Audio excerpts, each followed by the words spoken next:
Hello and welcome back to VCT Pacific Breakdown with Lothar. That's me, the VCT EMEA analyst guy that somehow is doing VCT Pacific content. But hey, I love Valorant, and today we'll be doing T1 versus Paper Rex.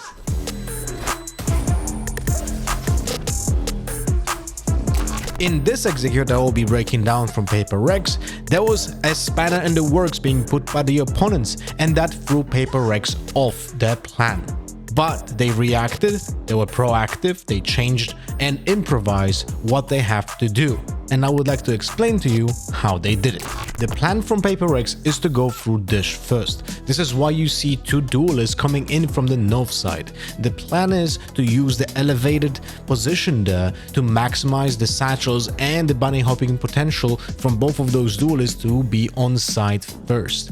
Then the secondary hit would go from A main. Typically, teams are doing it the other way around, so the goal here is to catch T1 off guard. Typically, when the player is coming from A main, the late hit from Dish is being guarded by the player from rope, so it's a little bit more reactive from the defenders than proactive. Now let's see what actually happens in the round.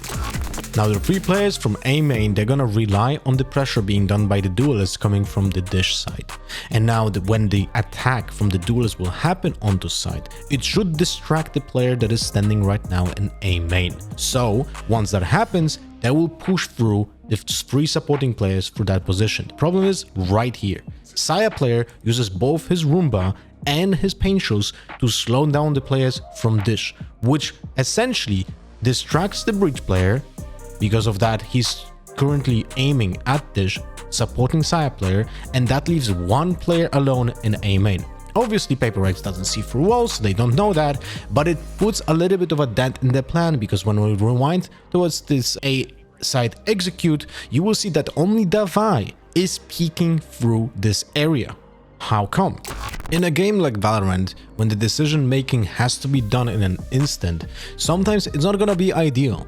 And that's one of those situations where Davai is peeking, like wide swinging through A main against the Jet player. That is, as he's assuming there's only one player here. So he's taking like a 50-50 fight that is a little bit boosted by the Steam Beacon. So maybe he has a higher odds than 50-50, right? There's also a Breach Stun that is supporting him, but he's already peeking through because he knows that he has to take the gunfight right this moment when the player from A side is being busy with the Dish players. If they hesitate, if they don't take the space on A side, that's most likely gonna be happening a rotation already through the B side, and they will not have only one player potentially on the A main. If Ban wins this gunfight, he's gonna dash away into the corridor behind him, and there's 100% chance that there's no trade, and also a very high chance of actually defending the side from the two duelists coming late from Dish. So Davai takes the gunfight and wins it, enables the entire push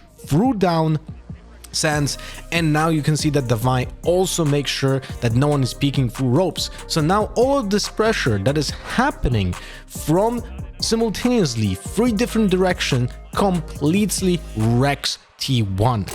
So even though Paper Rex were relying on the duelists to take the mobility from the elevated area and use the satchels to go top side, use the bunny hopping around to make sure that they distracted defenders, they had to change their game plan, and it was really successful because sometimes you just have to take the gunfights that you don't want to. Now let's jump in to a retake from T1. As you can see right here, there are very powerful ults available. The Breach and the Brimstone, but also a Killjoy ult are all available for the defenders, and that's an easy peasy for the retake. Now, to avoid that easy peasy retake from the defenders, attackers have to bait out the ultimates if possible while doing the plant. Pay attention to the Breach that is now jumping towards the side. He's gonna go towards the default corner area to start planting to kind of bait out, if possible, Carpus Brimstone ultimate. Now this will not happen, and because of that, something even more important happens from the defenders. You're gonna see a stun and paint shots combo on Dice.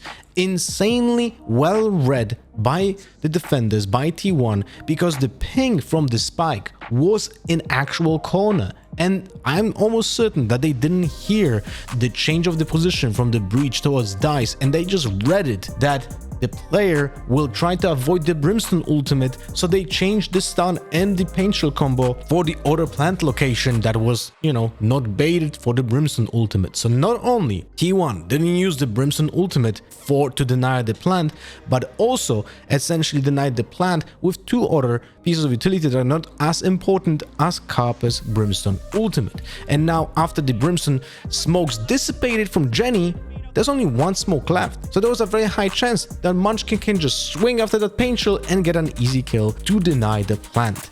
Now, the patience is even more important from T1 for the later stage of this round. So now this Brimstone ultimate from the attackers, Mind Freak doesn't really want to use it. This would be a perfect utility to have it in post plant, but since they lost the spike on site, they have to use other pieces of utility to make sure that they can recover the spike and plant. So this is a necessity from Paper Rex, but it has to be sacrificed. When that happens, it opens up the site for the plant and makes sure that T1 now has to retake with the ultimate. Now this is a perfect read. Why? Now why do I say read? Well, the thing is, pay attention to Mind Freak.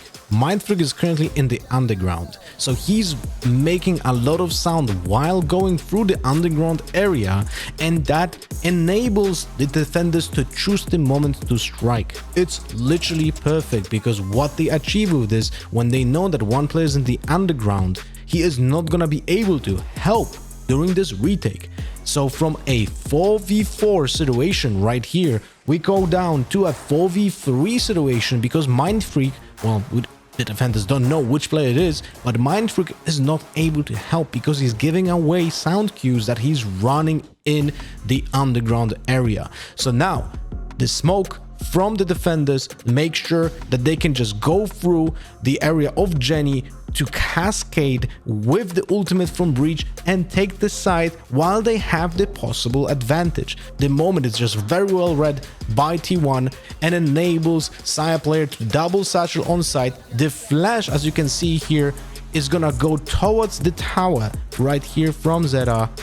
Goes towards the tower to make sure that the player on site cannot be traded when Saya player takes this site. And it's really awesome how aggressive they're taking this space, but also how decisive they are with the decision making. Well played, T1. Hope you all enjoyed this VCT Pacific breakdown with me, and see you guys next time.